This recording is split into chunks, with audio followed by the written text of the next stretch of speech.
Jim Holley, Supercross Live on supercrossonline.com here at Dodger Stadium 2012. Let's take a look back at 2011. What a great race we had here at the inaugural event at Dodger Stadium. On top was the man who won the championship last year, and that was RV, Ryan Villopoto. He had to work for it. He didn't get that start that he had. The start went to Brett Metcalf. Brett Metcalf led it for a few laps, but then unfortunately Brett Metcalf went down and handed it over to his teammate, Dungey, and then here comes the man who runs number 7, James Stewart. Stewart so quick through the whoops, he tries the inside with Dungey. He got him. James Stewart reeled him in, and looked like James was going to go on to the win, but unfortunately James lost the front end in a right-hander. It was common for James last year to lose that front end. He lost it again, handed the lead back over to Ryan Villopoto, and Ryan Villopoto never looked back after that.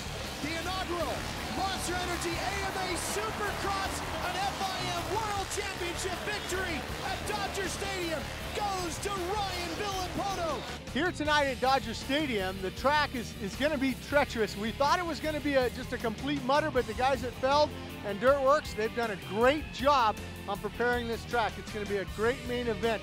Something that I like to see in a track is the over and under bridge. It's nice that they brought that back, because as a rider, if you have a big lead, you can kind of go over this over and under, and you can kind of judge and see where second place is. The other thing is the whoops. Just short and sweet this weekend at Dodger Stadium. I don't know if that helps or hurts a lot of the riders. I know for Chad Reed, he likes them a lot longer, but a guy like Dungey, he might like a shorter section of whoops there, and that's going to be the difference in the whoops. 2012, James Stewart here in round 3 at Dodger Stadium. He needs to get on that podium, and he needs to possibly get a win. He's had a 6th and he's had an 8th. I know James Stewart is not happy with that. He's been struggling with crashes, he's been struggling with his starts, but something interesting, I think they're trying a hydraulic clutch this weekend, so maybe that'll get James Stewart out, propel him to try and get that $1,500 from Nuclear Cowboys for that hole shot. Last weekend we saw a different Ryan Villopoto, and what I mean by that is the round 1 at Anaheim, he got the whole shot and he won, never looked back. Last week he had to work for it, had the problems in the first turn, came up through the pack to finish 3rd on that podium. And you know, one of the differences is his trainer, Eldon Baker. I talked to him a little bit earlier.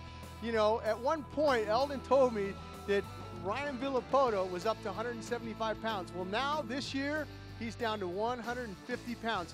The difference between Ryan Villopoto and some of the other guys is he knows in that main event, he goes down in that first turn, he's got enough stamina and energy to ride that Kawasaki at 100%, and he knows that he can keep that same lap time all 20 laps through that main event.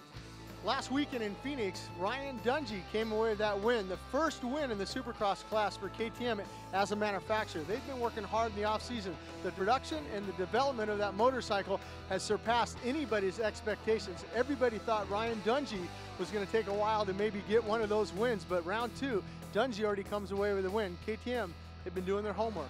The key is here in Dodger Stadium for Chad Reed is we had a little bit of rain earlier in the day. The track was completely covered. They pulled it off. There's only one 12-minute session on practice. You got to nail it with your settings and your tires, because you don't have 3 shots at it like you normally do in a Supercross. Trey Canard, he missed the opener in Anaheim. Phoenix, he finished up in 7th, and he's just building on that foundation, and we'll see if he can come away with a good start. It's time for Trey Canard to step it up here in round 3 and possibly get on the podium, and if not, maybe a win. Here tonight in Dodger Stadium, Ryan Villopoto, he's got to duplicate what he duplicated in Anaheim. And what I'm talking about is that start and just ride his own race. He knows he can come from the back of the pack, but I think tonight here at Dodger Stadium, with the way we have this track, how technical it is, I don't know if he's going to be able to come from the back of the pack and get on that podium there. It's going to be technical tonight, that's one thing. It's going to be a fast track because it's not going to be wet, and it's going to be dry, and like we've seen in the past couple races, the guy who gets the start usually comes away with that win in the main event.